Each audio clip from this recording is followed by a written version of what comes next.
What's up, everyone? Kyle here. Before we jump into episode 22 here, just warning you of some audio issues. I, for some reason, cannot get the audio between the two of us in this conversation to equalize. It sounded fine when we were recording it, but when I listened back to it, the volumes are different. So you may have to turn up the volume a little bit. I apologize, but this is a great conversation, and I hope you all enjoy.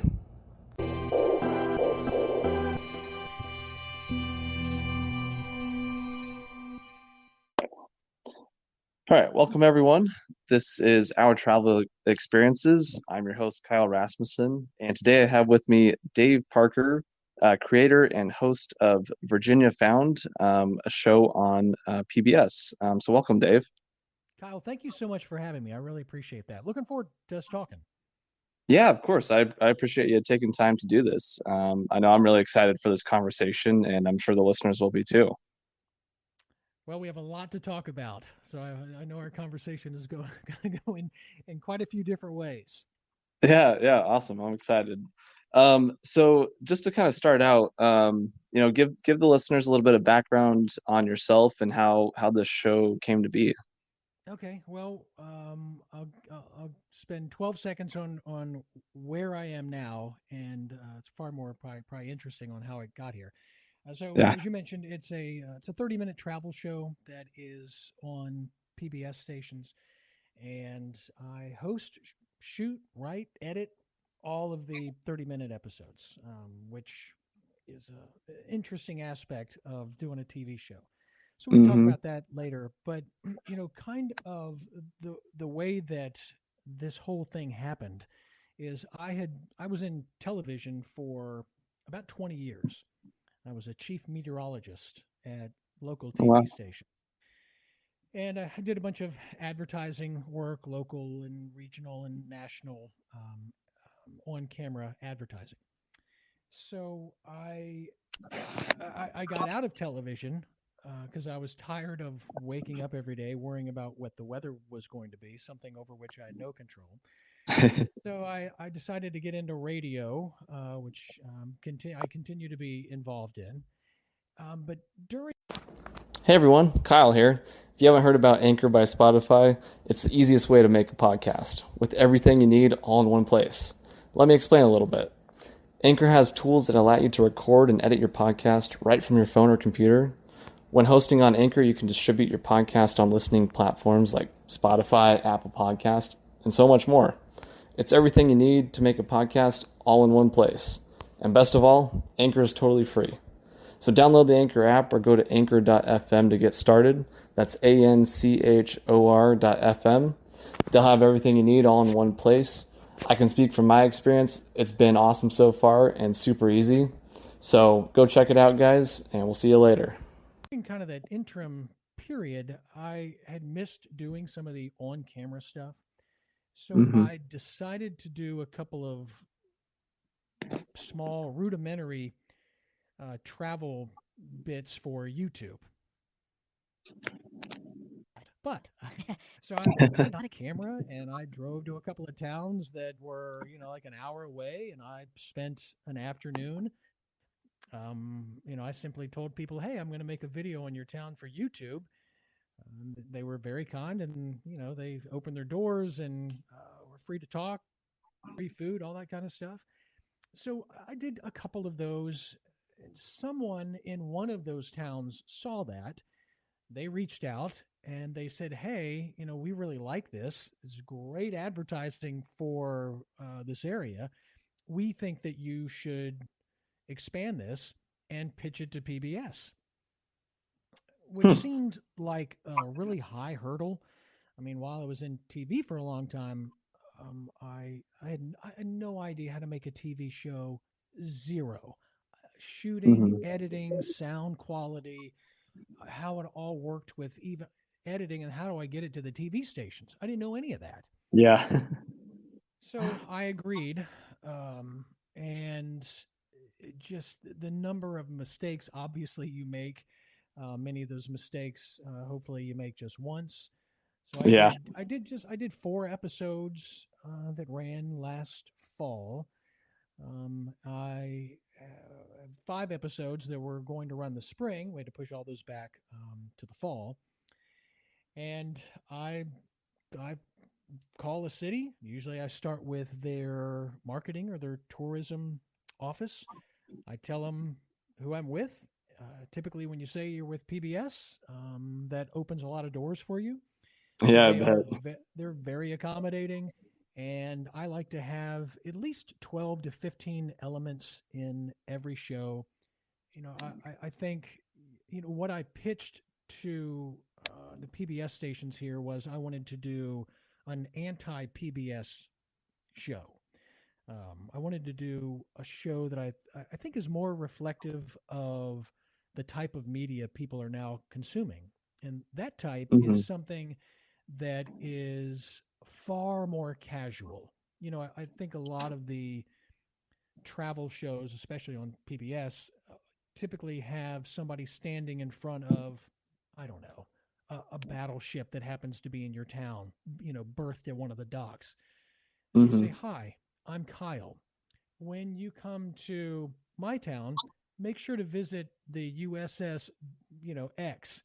Yeah. And it's the same stuff. So I want to do something that was kind of YouTubeish and kind of walk Hmm. that line between what would be acceptable on PBS, but kind of push the envelope a little bit. So it's far more casual.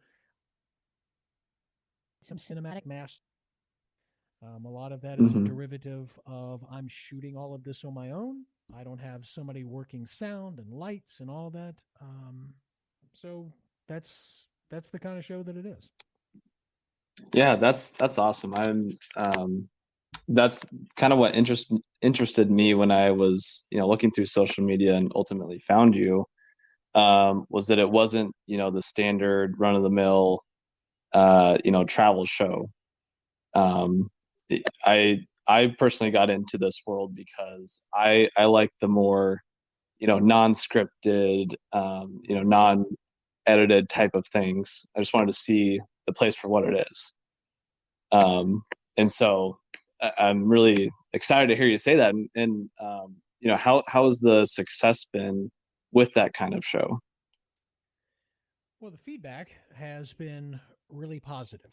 Um, so that's been very encouraging. And by feedback, I mean the feedback from the individual affiliates. So Hmm. they have been very encouraging to give them new episodes. So that was good to hear. The feedback I got either through social media, which we're going to talk. Hopefully, we can talk about that a lot more. Hmm. Up, it's a whole aspect of this, but also just people who have reached out who saw this. They enjoyed it, and I think part of that is that I've tried to make it different. Um, is it again? All of this stuff is very subjective, Hmm. whether it's some type of art, any type of media. You're going to create something, you're going to put it out there, and you hope that you're not going to get crucified over it, Yeah. and that it will be generally well received. Hmm. But I think it's the quote from Theodore Roosevelt. It's much better to be the man in the arena than you know sitting in the stands, or worse, being out in the parking lot. Yeah. That's a summary of what he said. um, but yeah, the feedback has been encouraging. So I'm looking forward to seeing where it will go. The next 5 episodes are, I think, quite a bit different and a lot more polished than the first four. I've upgraded everything that I do with this, but Hmm. that's a learning process. Yeah. Yeah. Have you noticed? I mean, I think you just said it, but from the first episode you shot to the last one you shot, have you noticed a big change or difference in how you do things and your setup? Painfully so. Yes. Yeah. um, it's even though, and I mentioned the type of media that I think we're all accustomed to seeing. Hmm. You and I found each other on Instagram, Hmm. and I think Instagram is a great example of that. You have some content on there that is so beautifully done, I mean, there are some fantastic creators out there. And then you Hmm. see stuff that's, shot obviously with somebody's phone and it's shaky and the lighting is crappy and the sound is okay, Yeah. and people are used to it. That's okay. But I think the reason for that, or part of the reason for that, is that we're now becoming kind of groomed away from long form content, with the exception Hmm. of podcast. I think podcasts are the things that, if you find it as interesting content, you'll sit there and listen to an hour or 2 hour podcast. I've listened to podcasts that were 3 hours long. Hmm.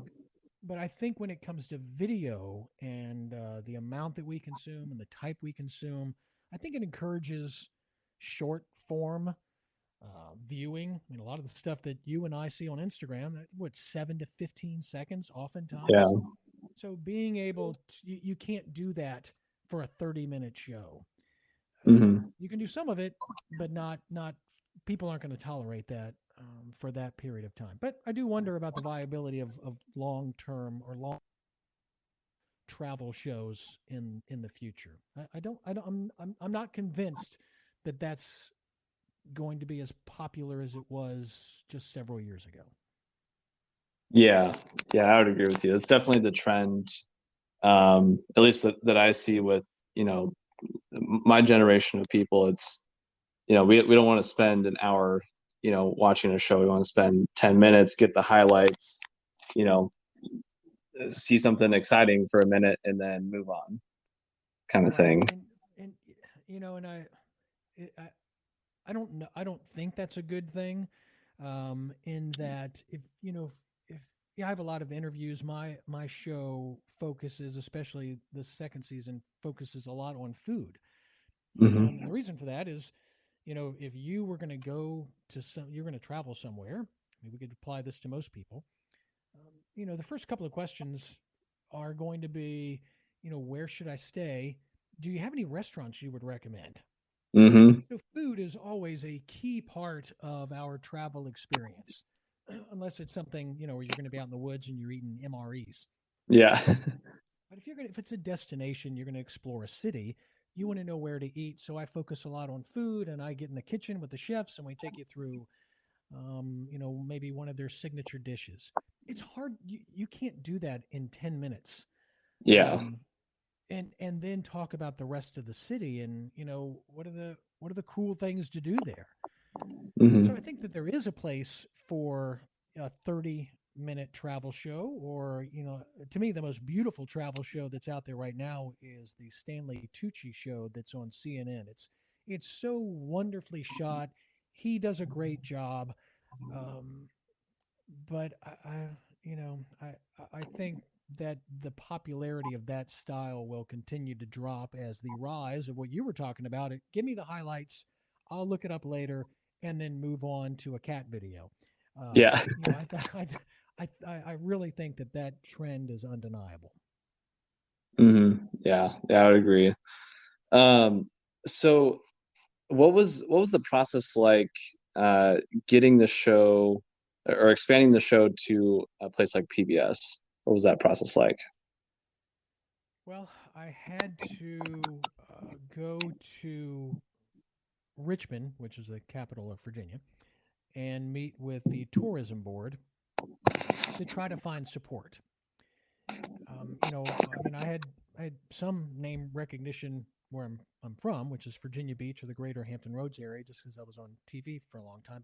But nobody in D.C. or the rest of the state knew who I was. Mhm. So I decided to go to Richmond, meet with the tourism board, try to get their support, basically their seal of approval. I created a pilot episode.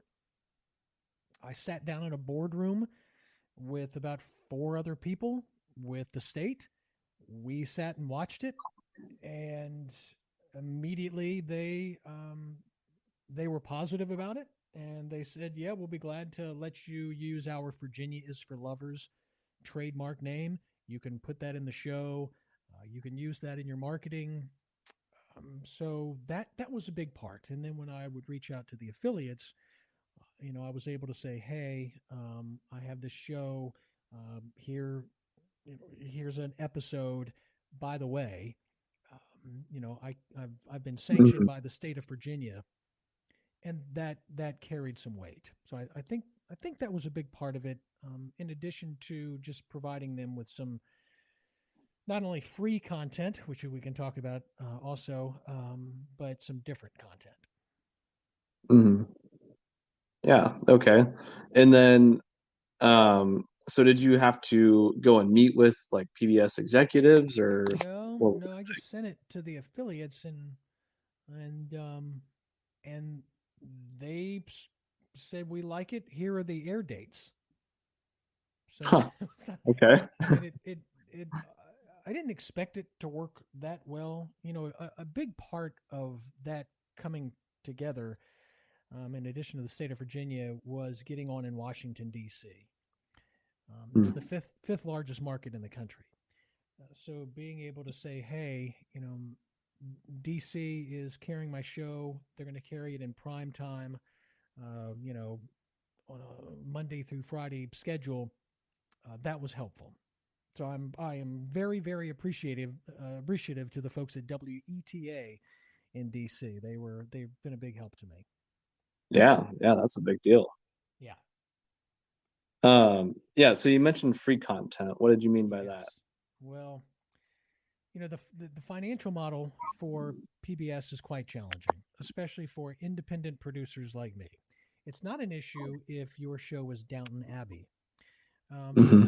for me, what that means is I not only do I have to create the show, it's probably at least 100 hours, at least, to put together one episode.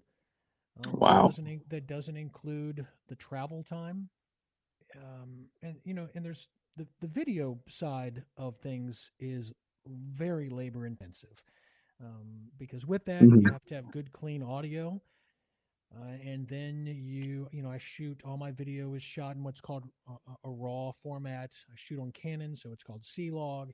Then you have to go through and you have to convert all of the video, which adds a color spectrum to it, and then you have to color grade the video to make up for mistakes that you might have, or color correct the video for things you might have made in white balance or exposure. And then if you want all of the video to kind of have the same feel to it, then you do a color grade on the video. So that's a big process. Sounds Um, like so, it. so in addition to all of that, um, uh, I have to go out and find sponsors. You can have up to 4 sponsors per show. A sponsorship consists of a 15-second spot at the beginning and then the same 15-second at the bottom.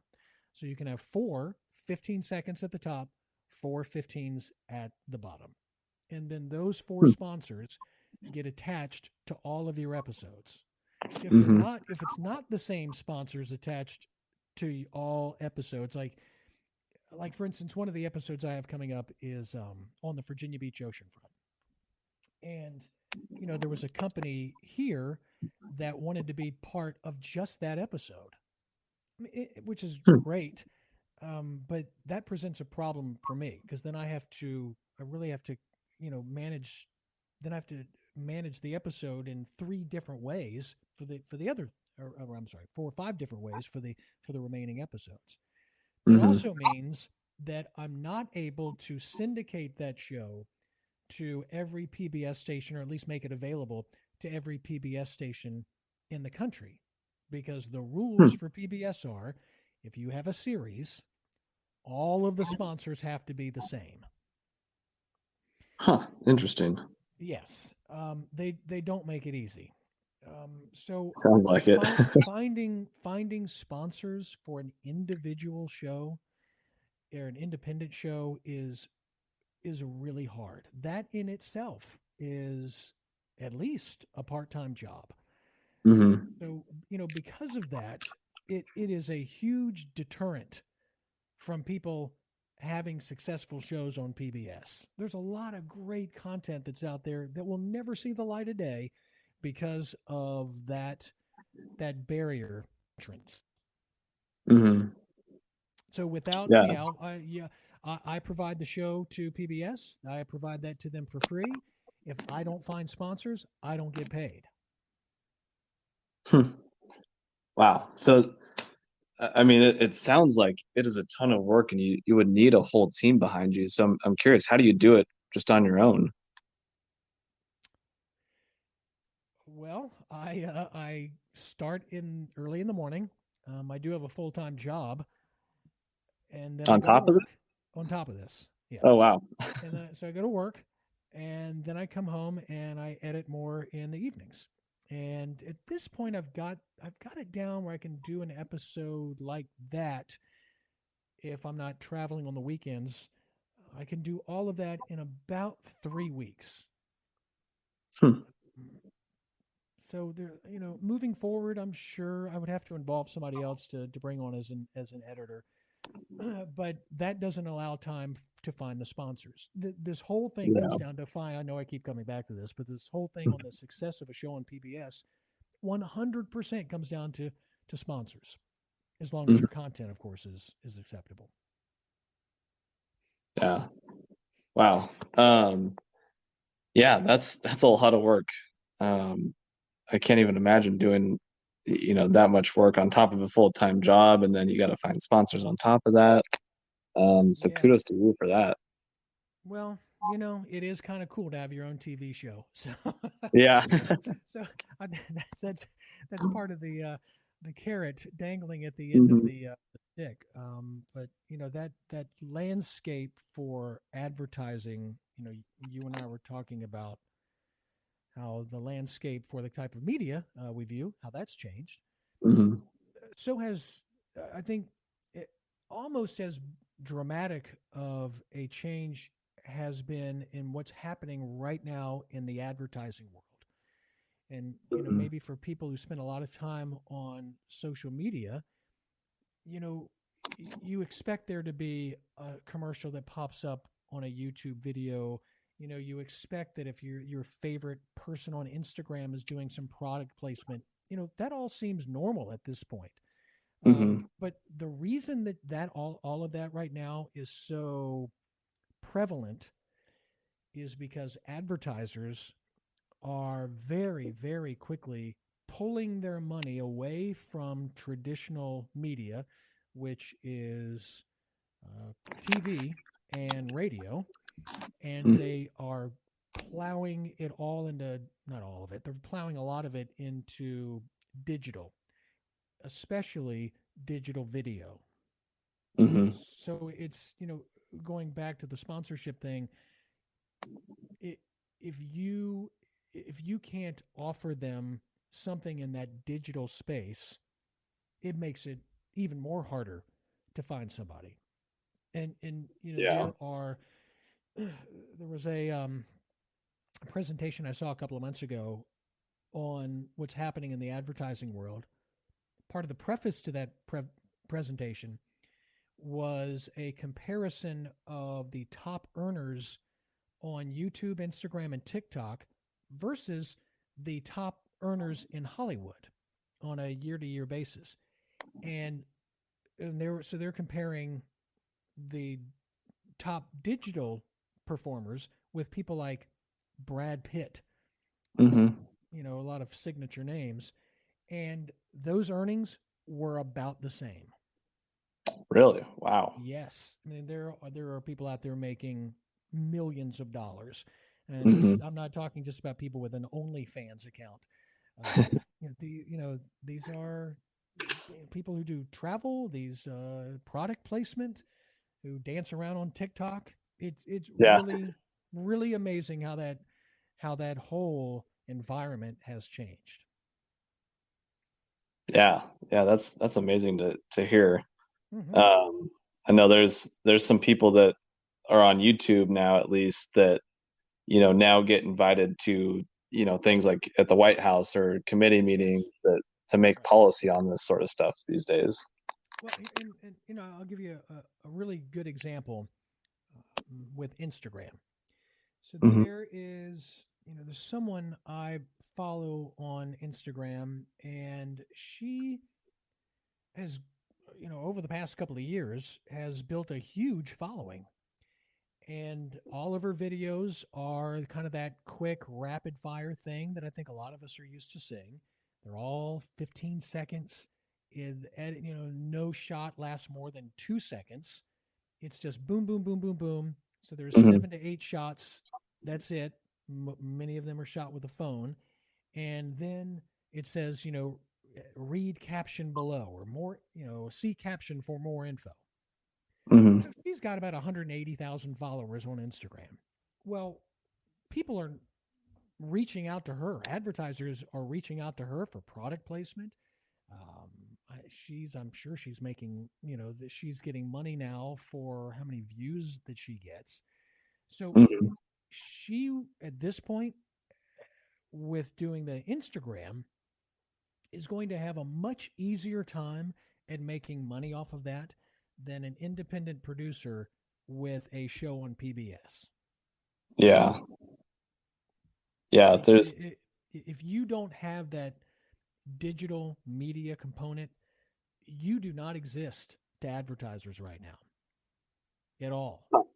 So I had, because I was so consumed with figuring out how to do a TV show last year, I put zero effort into social media, Mhm. and then I saw her account, and and this presentation from that I witnessed or saw 2 or 3 months ago, and so I came to that game late, at least when it comes to this TV show aspect of it with social media. But I think moving forward, anyone, I it used to be that I could have used the TV show as the main driver, and the Instagram would kind of feed the TV show.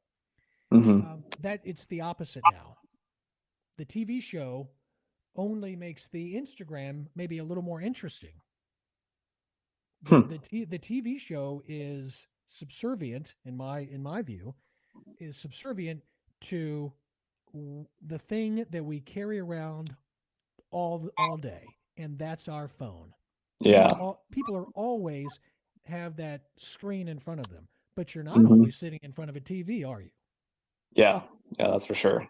Yeah, so that's how that's worked. So you can be, I mean, it's cool. I mean, again, it's having a TV show is great, and I love it, and I love the work and the end result. It will not be successful without a robust and successful social media presence, Mhm. which I have worked on now for the total of about 1 month. Okay. But I expect that to grow quite a bit here by the end of the year. Yeah. Yeah. So what has that been like? Really working on the social media these days. Well, I'll be honest with you, Kyle. I think it's kind of sucks.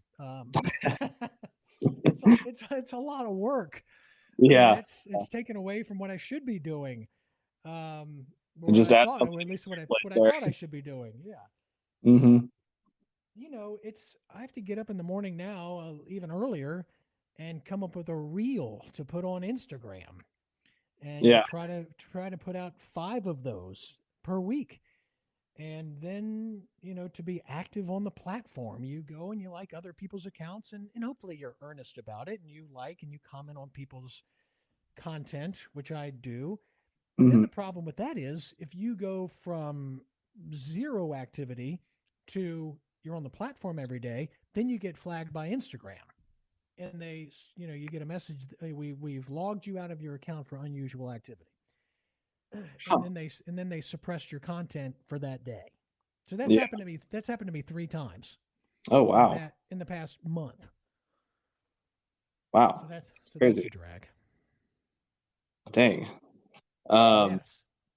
well, with what you've done, even though it sounds like it's been tough, have you seen some traction starting to build there? Yes. I mean, the engagement continues to go up. By the way, Virginia.found, if you'd like to follow me there, um, I think can, anyone will tell you that the key to social media is going to be consistency. Try to find your lane, try to find Hmm. what works. Um, Although, don't stop experimenting. But the whole key is consistency. And if you post, once or twice a week, it's not going to work. And the same thing would be for a TV show. I mean, if I don't have a show every year at least, and several episodes every year, there's no attachment to that. Yeah, yeah, definitely. There's something else that fills in that space. Yes, it's like you with your podcast. Yeah. You have a schedule to keep. You need people to Hmm. you keep coming back for good, actionable or entertaining information. If you take 2 or 3 months off, it really hurts that. Yeah, yeah, definitely. I know that's been a couple times. It's been a struggle, to find a guest, where I've gotten behind because I was personally traveling or something like that. Sure. And you got to make sure I need to release one every week, so Right. I got to make sure I got something for the listeners. Sure. Otherwise, you're going to lose that traction there if you miss time, like you said. And I do want to emphasize that I don't want to make this the social media thing, and I know we've gotten way away from the TV show, but I don't want to make it all about growing your account and getting to a certain number. Part of it is you do need to provide content that people enjoy seeing. Yeah. Either they find useful or it's just eye candy. Hmm. Um, and part of that, the long term goal with that is to hopefully form a connection with some amount of people. And there's an article that I would advise anyone to read if you're trying to grow any type of business, especially if it's social media. And that is Kevin Kelly, who was the editor for Wired magazine for a number of years. I don't know if he's still involved with that or not. I apologize.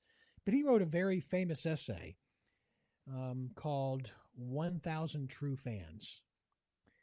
And in that essay, to try to boil that down to just a couple of sentences, he said if you can find that lane, that thing that speaks to you, and it can be anything. It can be like, I don't know, playing chess with somebody in a unicorn outfit. Guaranteed, there's going to be somebody else in the world that likes to play chess with somebody in a unicorn outfit. Yeah. And if you can super serve that group of people, and he used 1,000 as kind of an arbitrary number, but if you can find that group, and they're going to be the group that will consume everything you put out. If you put out swag, they're going to buy all of it. If you put on a seminar, they're going to fly to see you. If you can develop that group to whatever amount it is, there is a ripple effect where there are people who maybe like to just play chess, but Hmm. they're also going to congregate and be attracted to what you're putting out. So you can take that essay in a number of ways, but the takeaway is to find a lane Hmm. and stick with it and do that thing the very best that you can. Yeah. Yeah. I think that's a good way to put it there. Um, yeah. Well, I'll say personally, I've really enjoyed your content so far that I've seen on Instagram, Thank you. especially when it's a place that I've been, like the one you just posted. I was like, oh, I literally have done that same thing that you posted. Was this the one on Needles Highway? Yeah. Yeah. Yeah, it's really dramatic scenery. I loved it. Yeah. It's such a beautiful area. Yeah. Um, but getting back to the show, I'm curious, what does a typical day of filming look like? It's very long. I usually will arrive somewhere mid afternoon. I've got the itinerary all set up. I typically like to have um, at least one or two key food slash restaurant items. So I kind of work everything around that. The reason for that is the chefs or whoever is working with me with that particular restaurant, their schedules are really tight. Hmm. And once they open the doors, they have no time for me being in there with a camera and tripods and lights and all that stuff. Yeah. So they make time for me normally before the business opens, or they'll find that window of time during their off hours. So, Hmm. beyond that, everything's around that. I do, I do leave some time for finding people and things that are unexpected. And that's the benefit of not having a crew. Typically, with a Hmm. crew, you're going to have the camera person, an audio person, and a lot of times a producer, and then the host. So it's four people. So there's a Hmm. lot of moving parts. Yeah. And there was this town that was on the northern neck of Virginia. Now they're rebranding it as Virginia's River Realm. For people who are not familiar with that area, it's kind of the coast that is right between DC and Hampton Roads. So kind of in the middle of the Okay. state, um, on the coast. Hmm. There was a small town that was advertised as having the coldest beer and one of the largest crab cake sandwiches around. Hmm. So I was like, okay, cold beer. We're there. So I drove there. There's hardly anything in this town. There's a Dollar General, an insurance place, and then this burger joint. So I go in and I film this segment. Interview the owner. So I'm walking back out to my car, and there's this guy out there, older gentleman, and I walk up to him. And at this point, I've got my camera on what's called a Joby, which is a little handheld thing that you can mold into a tripod or kind of make it into like a selfie stick. So I find this Okay. guy, and he's in the parking lot, and I said, "Hey, did you go in here to eat?" So he was from Georgia, and he had, and I can't believe I can't think. I'm struggling here because I cannot think of the name of this town. I'll think of it about 2:30 this morning. Yeah. So his last name was the same name as the town. Hmm. And he and his wife were on this big road trip, and they had stopped in Richmond, which was about 2 hours away.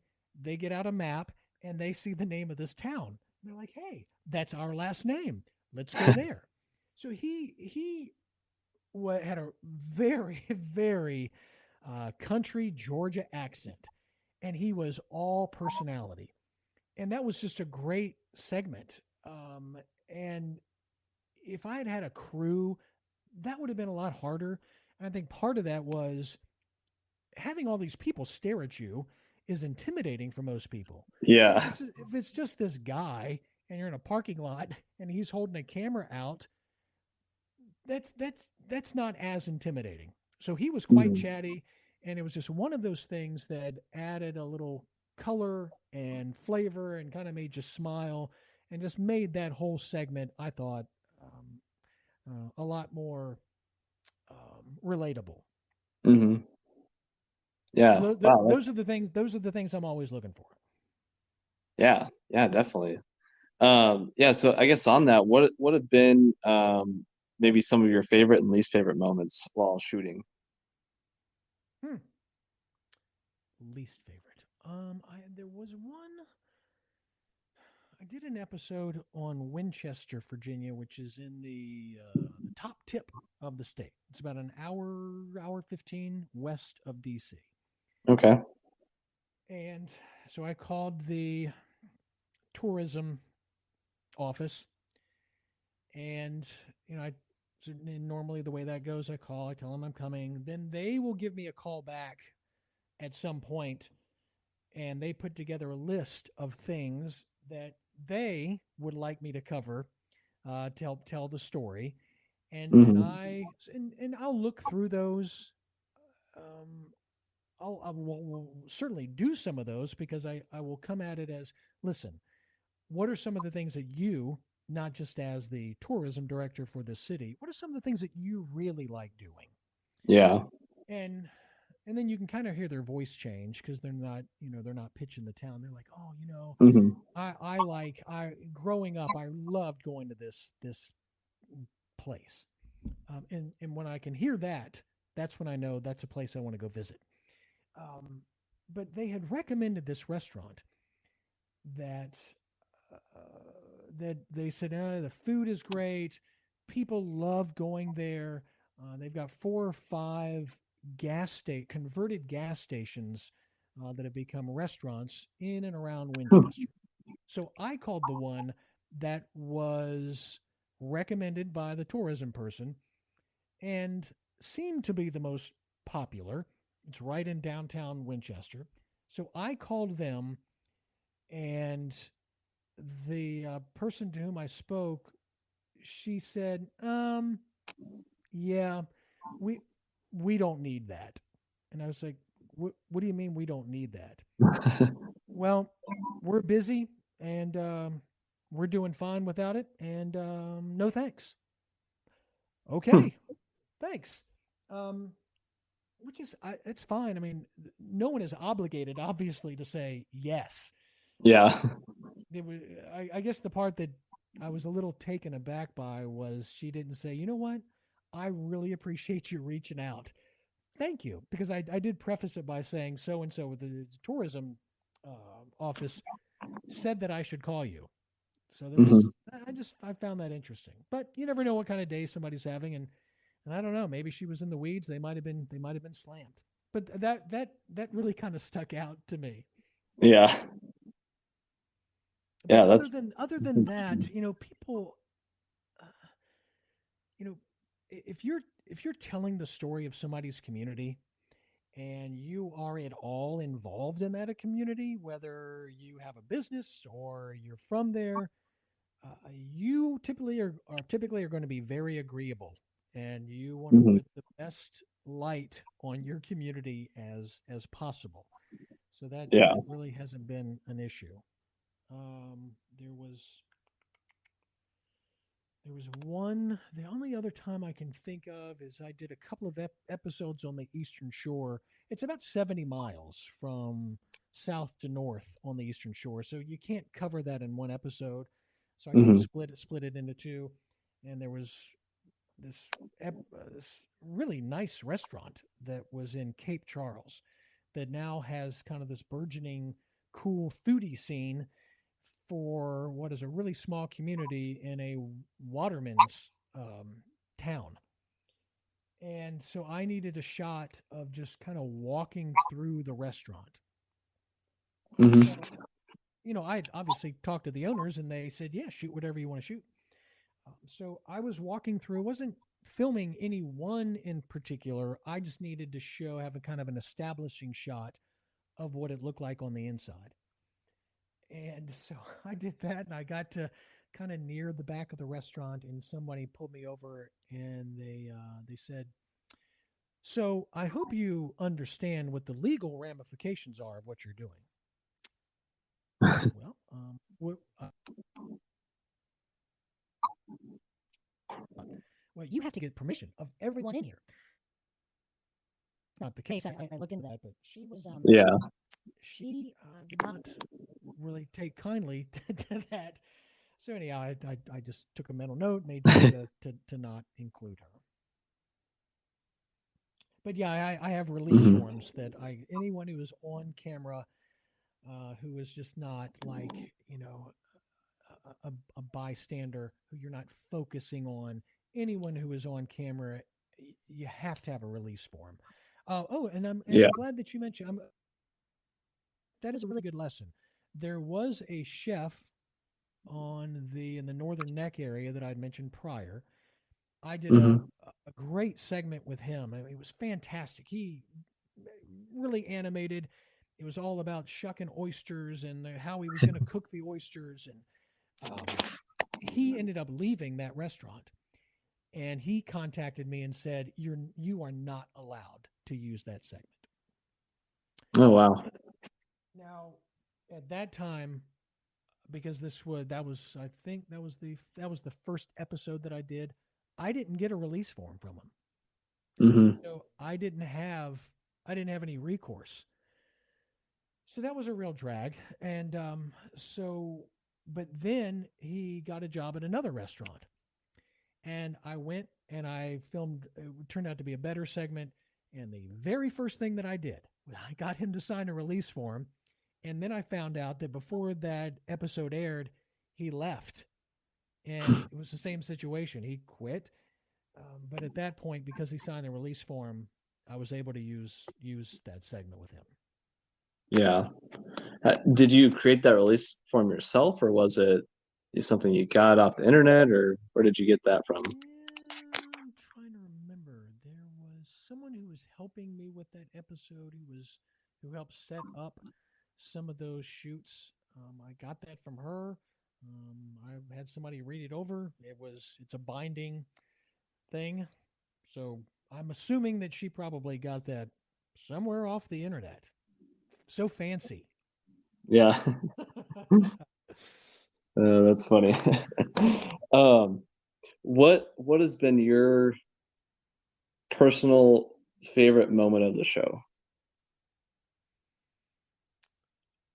um, I, part of it is part of it is a personal thing, and that is when I finally had an air date in my market, which again is Southeast Virginia, to Hmm. be able to sit down and watch my show come on television. That that was really rewarding.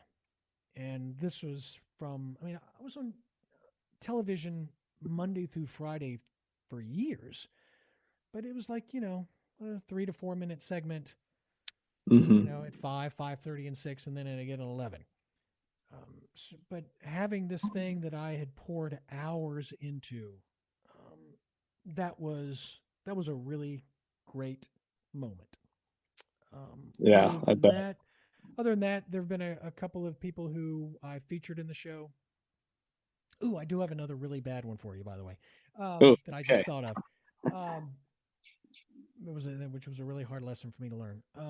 Other other than that, having some people who were featured in the show who reached out and thanked me and said that they had heard from a lot of people who saw it. I knew that that was probably going to be beneficial to them from a Hmm. business standpoint. That was also rewarding.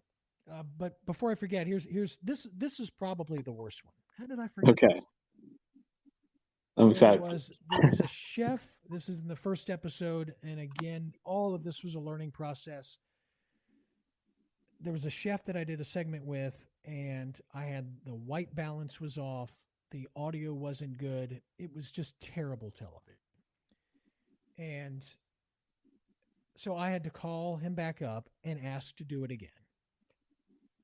And he agreed, although when I showed up that second time, I was taking his time away. And Hmm. time is tight for them. So Yeah. I shot the segment again. It just was not a good segment. And some of that I have no control over. Hmm. So I had shot a lot of footage for this episode and it didn't make the cut. His segment didn't. So he sat down, evidently, to watch the episode and he wasn't in it. And man, he was mad. And I totally get it. That was 100% my fault. I should have reached out to him and said, "Listen, even though I've been there twice, one of those was my fault. The other was the content just was not good. It was not going to help the show. I had to cut it. I should have done that, but I was so wrapped up in what I was doing that I didn't take the time to look at it from his perspective. I was not courteous to him when it came to that. Hmm. And I feel bad about that. Um, but he was mad, and there was a shot of a drink that I used in the opening sequence, and he said, "I want you to take that shot out." And I explained to him that nobody's face was in that. His restaurant was not designated in that. That drink could have been from anywhere in the world. And so I offered to make him a 30-second commercial, which I created for him. And I contacted him and I said, listen, I feel so bad about this. Here is this commercial. No, I said, I've, I'd like, and he never responded. So that was a learning lesson, and something I'll never do again. Yeah, yeah. So sometimes you got to learn the hard way, right? Yes. Yeah, Um, that was. well, Dave, any I'll, other? I'll feel bad about that one for a long time. And kind of Yeah. an aside to that is there was a concert that took place in Virginia Beach, and that I was have been looking forward to for months. That featured Sturgill Simpson and Tyler Childers, who were two of my favorites. Hmm. And I got great seats for this show, and I'm sitting there, and I somebody sits down beside me, and I look up, and it's that chef. Oh, no way. Yes, and this is 2 hours from his restaurant, and so he ends up sitting next to me after all of this had happened. To which, of course, I apologize profusely again. Mm. So funny how that worked. I mean, Yeah. there were 17,000 people at this amphitheater, and I end up sitting next to this chef. He was a What? very talented chef. I'd love to go. I've never had the chance to really eat there. I'd love to, but that's probably not a good idea. Yeah. If anybody goes, the name of the restaurant is Adrift. It's in Whitestone, Virginia. It has a fantastic reputation. He's a great chef. I would just from the reputation that the place has and the reviews, based on that alone, I would highly recommend anyone going there. And he's a super nice guy. Yeah. Yeah. Well, thanks for sharing that. Sure. Um, any other exciting moments that you want to share about the show? Um, no, I shot an episode in Richmond recently and did not check my microphone that I use for kind of ambient sound. If Mhm. I'm in a bar or whatever, you've got to have that ambient sound, and I've used it countless times. It always works, and it didn't work for about half the weekend. So Oh I no. now have to go in and recreate all of this ambient sound. So when I do, like, there was a segment I did on a British pub called Penny Lane, and the owner, Terry, no, Terrence is his name. He's from England, and I'm gonna have to go and recreate all of the sound of that pub somehow. So Hmm. that was again a learning experience. Always check every piece of equipment. But when you're doing it alone and you're arranging an interview and making sure everything's shot well and the white balance is good and your focus is set, that's it's difficult to remember every little piece of that process. Yeah. Yeah. You got a lot to remember there. Yeah, yeah. Um, I remember a lot more of it now than I did when I started. yeah. Yeah. So you said season 2 is coming out in the fall. Is that correct? Yes, each affiliate will run those at different times, but I have to get all of the content to them sometime by mid to late July. Okay. And then usually they like to have it for 4 to 6 weeks before they air it. They go through. But another part of this I had to learn how to do is closed captions. So they Mm. go through the closed captions. All of this. PBS has strict things on what you can and cannot say in the sponsor spots. So it has to go through that process. But based off of all of that, it'll run end of August, likely from September and October. Okay. And Awesome. currently episodes can be seen either at virginiafound.com or at one of the affiliates. I'll just pick one, whro.com. Okay. Perfect. And is there plans for a season 3 in the works?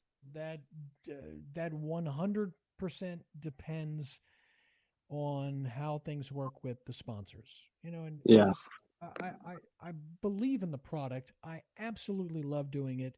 It's a huge amount of work, but doesn't feel like work. And hopefully you feel that way with this podcast. Mm-hmm. But Definitely. you can't. I can't do it for free. Yeah. Yeah. And if Yeah. not, I'll try to shop it somewhere else. Mm-hmm. Yeah. No, I totally get that. And I'm in the same boat here. I love doing this, and I want to do more of it and expand to other things. But I also gotta, eat and pay rent and that sort of thing. So, there's a little bit of a business aspect to it there. Well, Um, I did have a lengthy conversation with someone who is in the same boat. They've been doing it for a longer period of time, and I do know that that sponsor issue is a year to year grind. It does mm, not get easier, which is a shame because that is a deterrent. hmm But we'll see. I don't know. It's it's an opportunity. I don't. Uh, Generously speaking, it's an opportunity, yeah, yeah. not a challenge. hmm That's a good way to put it.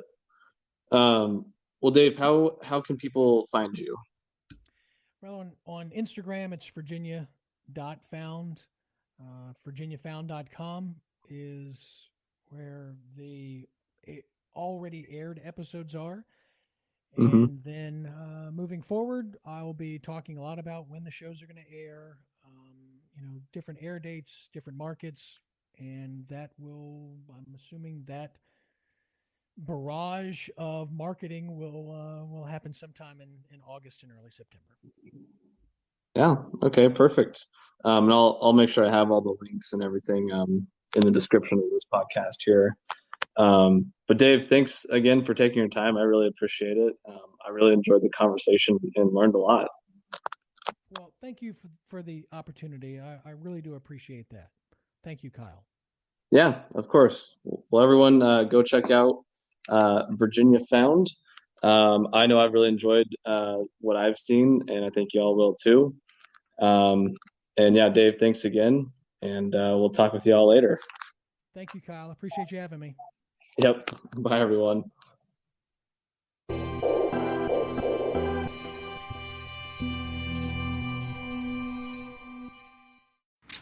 Hey everybody, Kyle here.